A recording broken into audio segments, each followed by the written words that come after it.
Oke. Kalau untuk Claire, anaknya Bu Helena ini, dia bisa menirukan beberapa kata, suara dan kata, oke, bagus ya. Menyamakan gambar sampai 6 array, good. Nah, tapi kalau kadang tidak mood, berusaha menghindari tugas. Nah, inilah, disinilah terapi perilaku, perilaku anak itu bisa, kalau anak yang patuh, walaupun dia nggak mood, dia masih akan melakukan.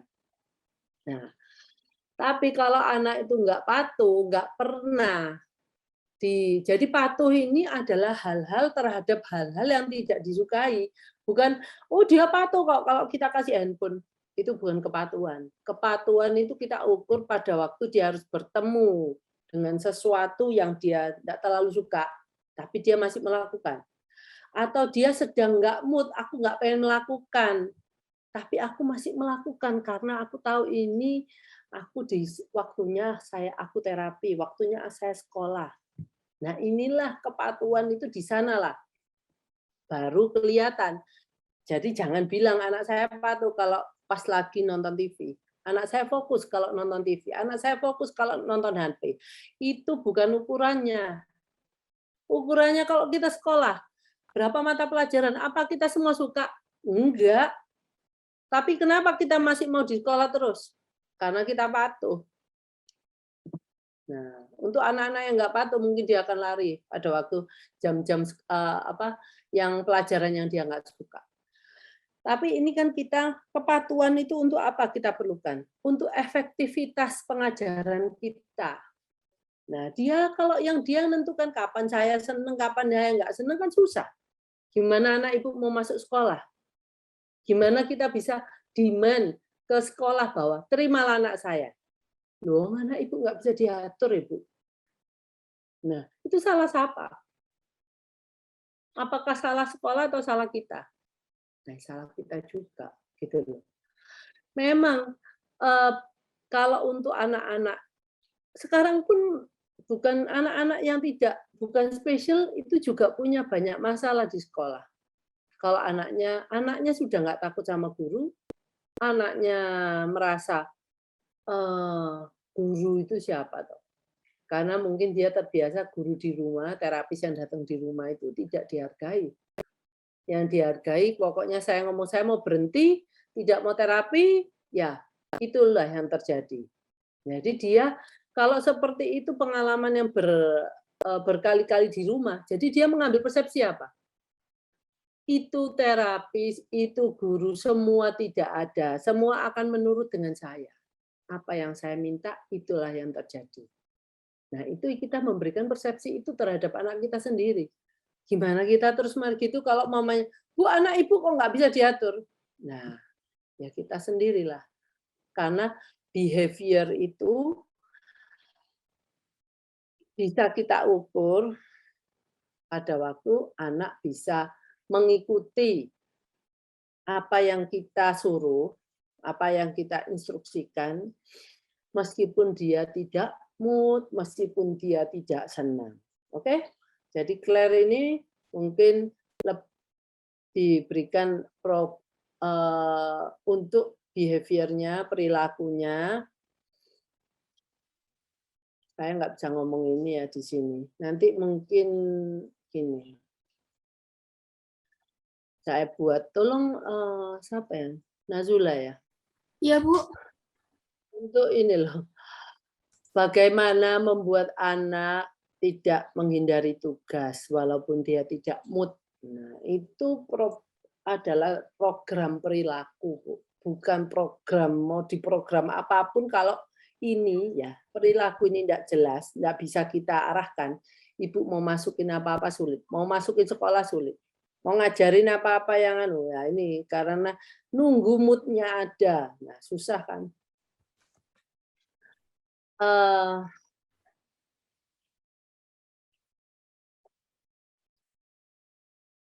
Oke, Bu Selvi. Kalau Ibu sudah oke di sini, mestinya Ibu punya mungkin yang fokus auditorinya yang kurang. Kebanyakan ini mereka sudah tahu fokus visual. Oke? Oke, identifikasi warna masih belum ya, Lorenzo. Saya masih belum arahkan ke sana.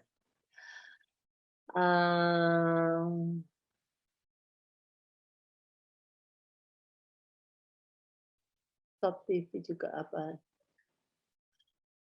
Oke, untuk Ibu Asel dengan anak yang dari Batam ya. Anak-anak ini memang suka nyanyi, tapi biasanya yang ketangkep duluan ini ritmenya. Na na na na na na na. Tapi liriknya nggak jelas.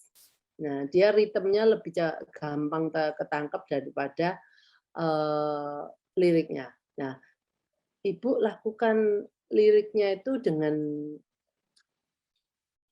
kayak gini, naik naik ke puncak, dia cuma ngomong gunung, ya, tinggi tinggi sekali, nah, gitu ya. Itu yang kita harapkan kalau dia nggak bisa semua lirik, ya satu kata aja, kata per kata aja ya. Oke. Kayaknya semua orang sudah bisa menyamakan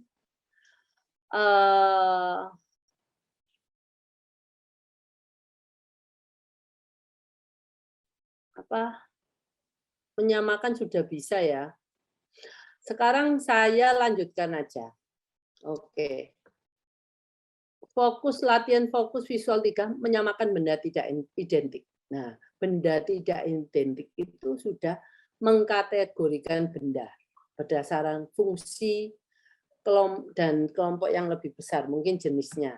Jadi buah-buahan, sayur-sayuran. Nah, jadi ini adalah sebenarnya untuk yang ketiga ini memberikan informasi yang lebih terhadap suatu benda yang dikenal anak. Nah, jadi kalau aku tahu ini namanya wortel, tapi wortel itu apa sih?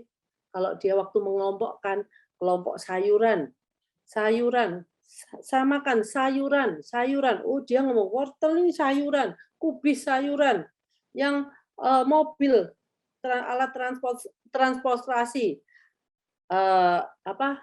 airplane, pesawat terbang, helikopter, semua alat transportasi. Nah, itulah menambahkan keterangan terhadap suatu benda, apa itu. Nggak cuman, apa ini? Wortel. Anak saya cuma bisa mengidentifikasi dari namanya wortel, tapi saya tidak, dia masih belum bisa melihat dari sisi, apa ini? Makanan, sayuran, wortel. Selain wortel, dia tahu ini wortel, ini bisa dimakan. Dan termasuk sayur-sayuran, seperti mungkin kubis, seperti timun. Nah, itulah yang kita mau di fokus visual 3. Tapi fokus visual 3 biasanya kita berikan ke anak-anak yang sudah fokus visual 1, 2-nya sudah bagus. Jadi dia sudah tidak melihat bendanya, itu sudah fisiknya, secara fisik itu dia bisa membedakan satu dengan lainnya. Ini diberikanlah informasi yang lain. Nah, ini yang saya mau bicarakan, fokus visual, persiapan fokus auditori.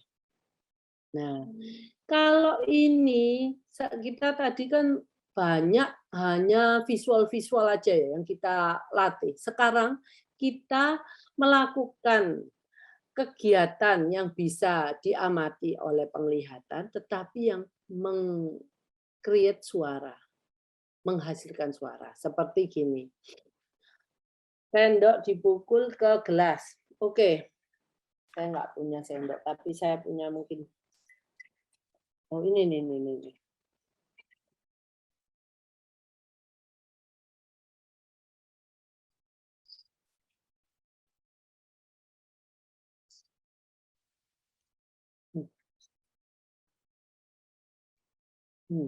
Mungkin gelas saya kurang nyaring ya. Cari gelas yang mungkin. Oke. Dia akan menirukan tapi menirukannya bukan cuma oke, pertama mungkin cuma 1 kali. Setelah itu dia akan belajar berapa kali yang saya ketuk. Oke 3 kali, 2 kali, oke. Mungkin sekarang ada ritmenya. Itu, dia fokus auditorinya, oh jadi nggak cuma suara, tapi itu ada juga yang namanya, hitungannya dan juga ada yang panjang pendeknya. Biasanya kan kayak tepuk pramuka, tepuk pramuka. Nah, itu sesuatu yang, oh berarti ada ya yang hitungan seperti naik naik ke puncak gunung. Nah, itu kan ketukannya tuh lain, nggak konstan. Kapan mau ngetuk itu ada panjang pendek jedanya. Nah, kalau dengan peluit, Ibu bisa lakukan seberapa panjang aku meniup peluitnya, berapa kali aku meniup peluitnya. Nah, itu fokus auditori. Nah, nggak cuman fokus visual itu hanya memberitahu bagaimana cara menghasilkan suara itu.